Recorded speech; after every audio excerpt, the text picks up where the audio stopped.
What if I told you that a 100-year-old man and his 90-year-old wife, who had been barren for decades, suddenly had a baby?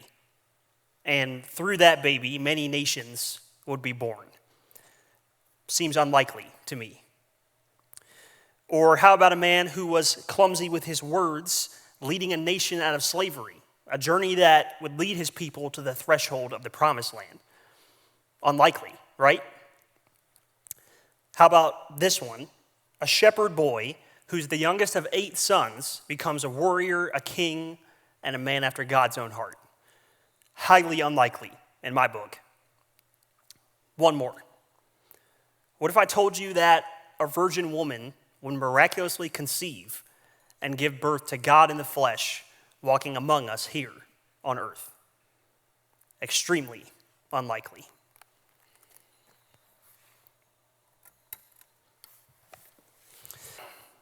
All of those are stories that come from the Bible. They're also against the odds. Unlikely, you might say. And I think we're so intrigued by stories like this from the Bible and elsewhere because they're so different from the culture that we live in. Because, let's be real, we're all about the likely, not the unlikely. Starting with the high school superlative, most likely to, we make our decisions and build our lives on the most likely outcome. I think most teenagers who are thinking about asking someone out are gauging how likely that person is to say yes. Or if they're going to try out for a team, how likely they are to make it. But this line of thinking doesn't stop there because we make some of the biggest decisions of our lives this way too. Who am I most likely to have a great marriage with? What career is most likely to be fulfilling and successful for me? Where am I most likely to give my family a great life? You might expect God to operate this way too. I mean, after all, wouldn't an all-knowing, all-powerful, ever-present God always take the action or implement the plan that's most likely or even 100% certain to succeed? Apparently not. Because those stories I talked about a minute ago are just a few examples of the truth that unlikely is a defining characteristic of God. It's in his very nature. You know what else is unlikely? Christmas. I'm not just talking about the fact that somehow we've made trees and candy canes the symbol of this holiday. No, I'm talking about the very origin story of Christmas, because it might be the most unlikely story to ever happen. That's why this Christmas season, we're going to look at how the Christmas story is unlikely. We're going to discover how all the improbable and incredible pieces of this story come together to form the picture of Christmas that we know today. And we're going to start by talking about an unlikely plan. I'm a fan of making plans. And when I do, I generally believe that they're going to succeed. And even if they don't, that's okay because I have a backup plan. And that plan has a backup plan. And y'all got the point. Yeah, some of y'all are with me, my people. But as much as I'd like to control the outcome, sometimes my plan has to change. And when that happens, I don't get to just change the plan on the fly. I kind of have to roll with what's in front of me. Here's an example for you. A couple of months ago, my friend Elijah Shirelli and I were part of a team that went to do church inside the Nottoway Correctional Center. And real quick, can we just shout out all the guys there? We love you guys. We're glad you're part of our church. Yeah.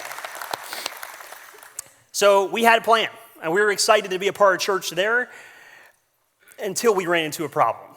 You see, Elijah and I were both wearing these shoes. Y'all know these? Anybody? They're called Rugged Sharks. You can get them for less than $20 at Walmart. Now, if you don't know what these are, they're kind of like Crocs, except way better.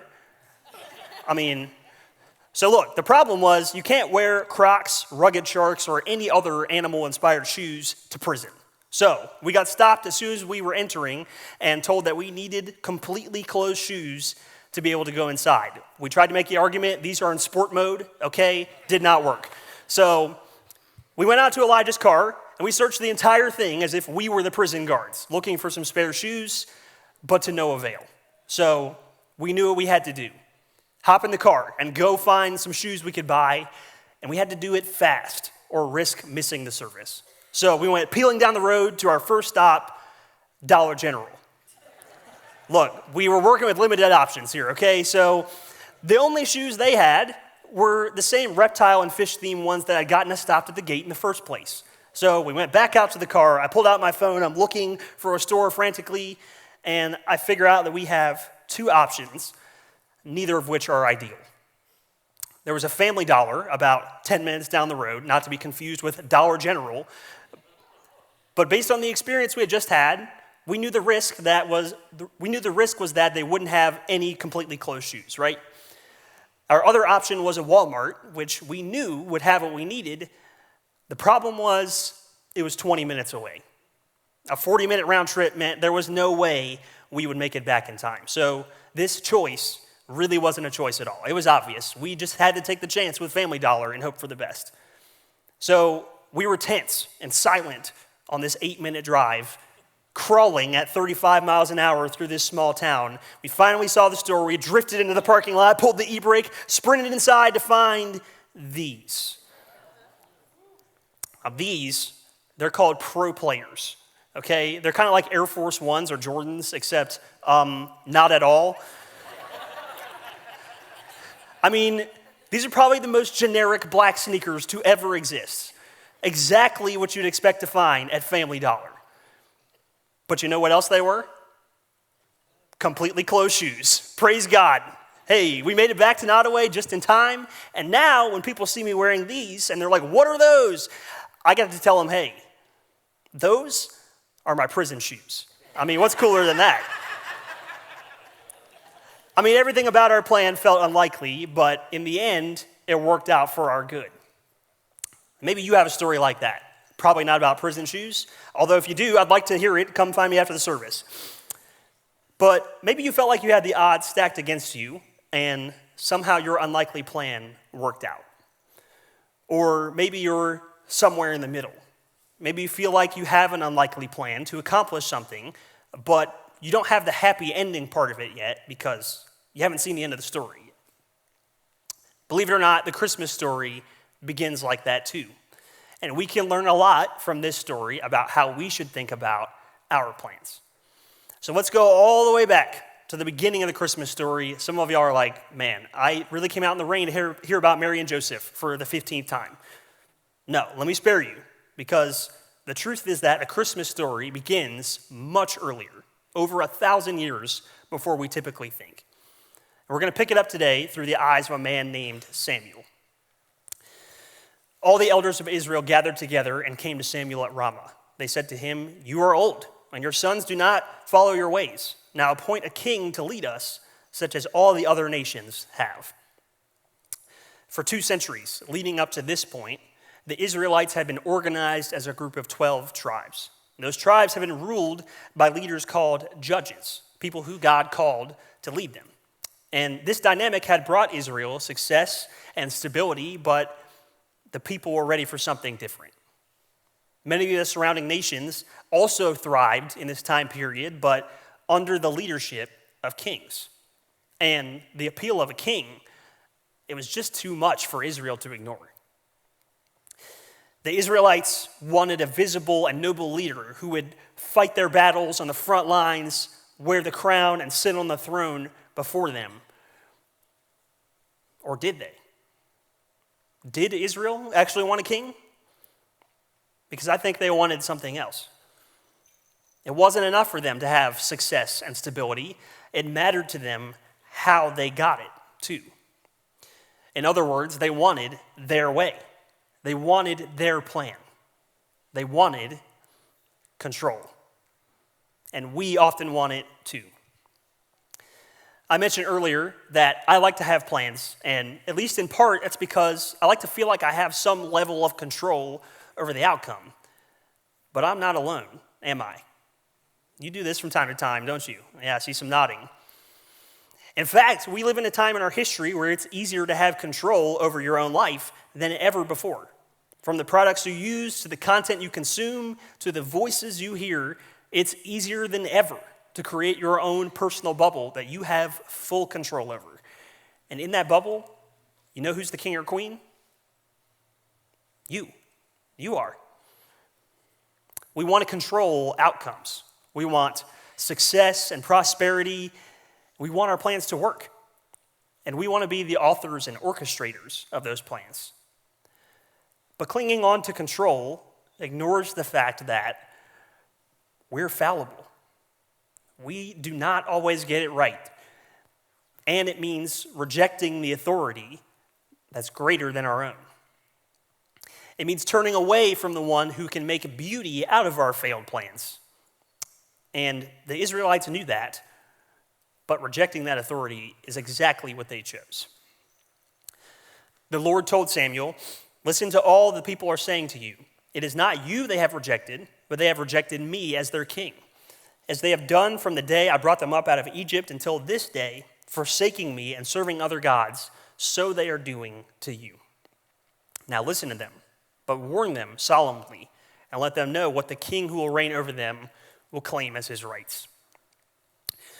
When Israel decided it wanted a king, they weren't just trying to seize control or hold on to their plan. They were also rejecting God's plan. Through people like the judges that he specifically chose, God had been Israel's king. But that wasn't good enough for them anymore. They wanted more. You know, when I was in college, final exams were pretty awesome for me. An unpopular opinion, I know. Okay, so give me a second here. Allow me to explain. I got my degree in English, which meant almost all my exams were essays or other written projects. I know that sounds like absolute agony to some of you, but look, if I'm being honest here, anything that involves math or science sounds equally as painful to me, so I guess we'll call it even. The huge upside of having mostly written exams was that I didn't have to be confined to a classroom or complete them in one sitting. I could write them when I wanted, where I wanted, as long as they were submitted by the end of the exam window. So I wrote a whole bunch of final exams in my dorm in sweatpants, winning. Consider English, y'all, all right? Anybody who's going to college, consider English. Despite all of that, there was a fall semester where I was totally done being at school. I wanted to be anywhere but there, so I wanted to finish these exams as quickly and painlessly as possible, and here was the thing. Because I didn't have a specific time and place to take them, as soon as I was done, I could just pack up and go home for winter break. So I made a plan. I told y'all I love plans. I made a plan. The plan was to give myself a couple days to finish my exams and then wake up early on that Saturday morning, pack up, and be home in time for breakfast. There was only one problem, just a little tiny problem. A winter storm popped up out of nowhere in the forecast, and it was supposed to hit the campus early Friday afternoon. So I adapted. I did what any college student worth their salt would. I just pulled an all-nighter, duh. I mean, from Thursday evening into the early hours of Friday morning, I completed 3 exams, packed up my stuff. I'm chugging coffee and energy drinks the whole time. By 8 a.m. on Friday, I was ready to roll out of there. But by the time I stepped outside to load everything into my car, snow was already starting to fall. The storm came early, y'all, like it always does in Virginia, right? But I wasn't going to let that stop me. I mean, come on. It was only an hour drive. I had taken that drive 1,000,000 times. No problem, nothing to worry about. Yeah. I spent that hour essentially ice skating in my car, capping it off with a 90-degree rotation in the middle of a 2-lane road about a minute away from home. I made it safely, but it was far from the smartest choice I've ever made. But look, I had made my plan. And with some slight alterations, I was sticking to it. And on top of that, on that slippery road, in a car not at all made for that kind of driving, I was really and truly holding on to control. And yeah, I made it, but it was a treacherous journey. One that could have been avoided if I had just surrendered some control over that situation. What about you? What area of your life are you clinging to control of? And look, we all have at least one, and there's no shortage of options. School, work, money, thoughts and emotions, our own and those of others. Outcomes, just to name a few. Now, wanting to control any of those to ensure our health and well-being isn't inherently bad, but it can become more than just wanting. It can become a need. An obsession that controls us rather than us controlling it. And whatever area of your life you feel you need control of, it's rooted in a simple feeling that in one way or another grips all of us: uncertainty. To put it simply, not knowing what will happen or being able to control it makes us hold on tighter to the things we feel like we can control. Now look, let's apply this idea to the things I mentioned a minute ago. If I do well enough in school, I can control what my options are when I graduate. But if I don't get the grades I need, what's going to happen? If I can just make everything run smoothly with this project at work, then I can knock it out of the park and get that promotion I've been waiting for. But what if I miss a crucial detail? What if someone on my team doesn't follow through? What if someone else gets that promotion? If I can just make or save this magic dollar amount of money, then I can finally feel financially secure. But what if an unexpected expense comes up? What if I have less money than I need? If I can just control what I think or how I feel, then I can finally be the disciplined person I've been trying to become. But what if it's harder than I thought? What if I have a setback? You see what I'm saying? The uncertainty that comes with situations like these and a million others makes us tighten our grip because we want our situations to be in the safest hands we know, our own. So that's what we do. We cling on for dear life and never once stop to think about why or about the toll that our incessant desire for control is taking on us physically, emotionally, and spiritually. What would happen if we didn't cling to control of that situation? What would happen if we loosened our grip instead and trusted that there are more capable hands for this situation to be in than our own? It feels completely opposite, completely counter to what we normally do, but maybe that's exactly why we should do it.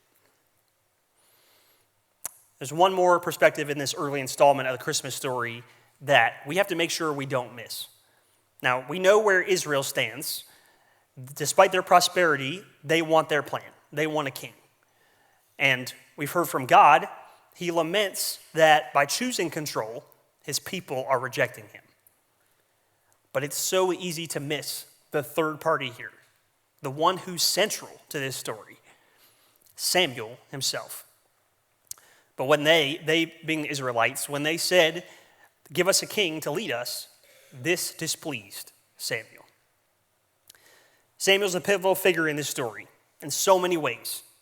He signals a new era for Israel's relationship with God.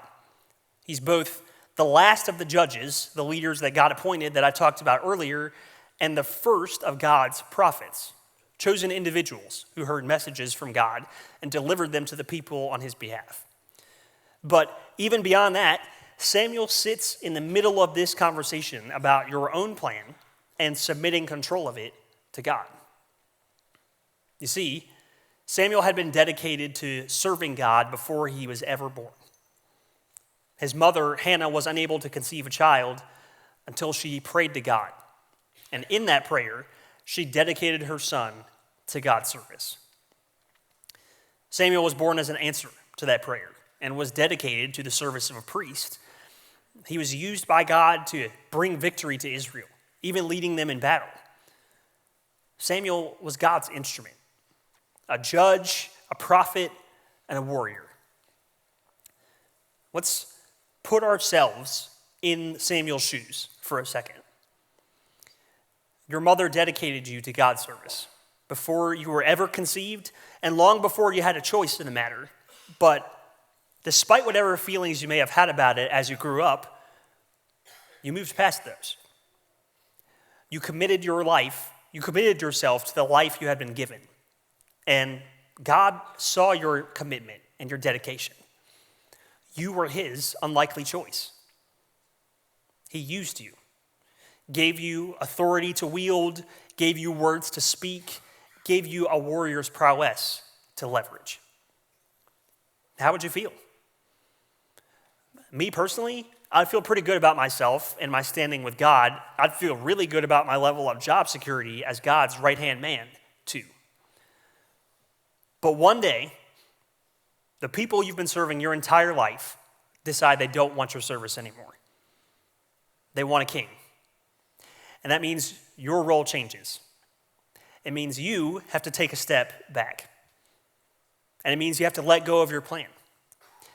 Not a plan you had any say in at the very beginning, but one you've embraced and shaped and made your own along the way. How would you take that? I can tell you with a decent amount of certainty how I would deal with a situation like that. Because while I've never been asked to give up my influence as a judge, a prophet, or a warrior, I have had my plan changed before. 5 years ago, I wasn't working here at PCC or at any church for that matter because it was not a part of my plan. Here's what was. I went to college, not completely sure what I wanted to study, and after some exploring, like I mentioned earlier, I settled on getting my degree in English. And I had a plan within that plan because for me, that major in English was really about honing my skills as a writer. I wanted to combine that skill with my love of sports to create my dream job. I wanted to be a sports writer. I wanted to have the best seat in the house, which actually wasn't a seat at all, because I wanted to be on the field or on the court, right there on the sidelines, watching the action unfold. And then I wanted to use those skills I had cultivated to tell those stories. After I graduated from college, I got my foot in the door by writing articles about high school sports for a few local newspapers. But a couple years later, I started to sense that the end of that road was coming. And just as my plan had flamed out, through a couple of my closest friends, God opened the door to a new plan. And as I deliberated over whether or not I was going to walk through that door, I can look back now and I can see what was actually difficult about that choice. It's that I was deciding if I was ready to let go of my plan or not. Samuel had to decide the same thing. And after hearing all of Israel's reasons why they wanted a king, here's what he did. So Samuel repeated to the Lord what the people had said, and the Lord replied, "Do as they say and give them a king." Then Samuel agreed and sent the people home. This wasn't the simple agreement to God's command that it appears to be on the surface. This was more than releasing his grip on control or submitting control of the plan he had created to God. This was complete and total surrender of his plan. Samuel agreed to let all of his ideas, his plans, and preferences go because he knew that no matter what they were, what God was about to do was better. And here's the thing. Israel's plan was fatally flawed because it placed a burden that only God could carry onto humanity, and it would not end well. We'll hear more about that over the next few weeks. But despite its faulty design, God would use this imperfect monarchy to eventually give us the perfect King of Kings. Out of a mess, he would bring the Messiah. It was unlikely, but God used it anyway.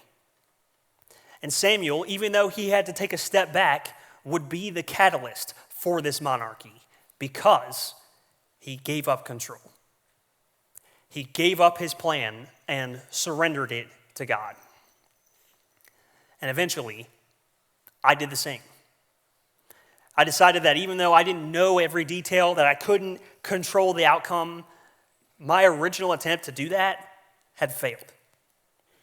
And I was ready to embrace a plan that I sensed was greater than my own. I'm glad I did, because that plan brought me here. I wouldn't be here today at all. And I certainly wouldn't be standing here telling you my story if I had held on to control. I had to let go. I had to believe that the plan that God had was better than the one I did. Here's what's true for all of us. We have an area of our lives where we've crafted our perfect plan. We're clinging to control of it, and we need to surrender it. Because try as we might, our plans will never be perfect. But we can surrender them to the one whose plans are. So identify that area of your life that you're clinging on to control of, and then lay it down. Surrender it. Release your control so that you can make room for the plan that God has for you. And allow him to take your flawed and broken and failed plans and make beauty out of them. Because his way is better, no matter how unlikely it may seem.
This Christmas, lay down your plans. Surrender control. Like Ellis said, identify the things that you're holding on to and release it. Offer it to God and look for His guidance in your life. His way may seem unlikely, but it's always better than our way. Thank you so much for coming today, and we'll see you next week as we continue our Christmas series.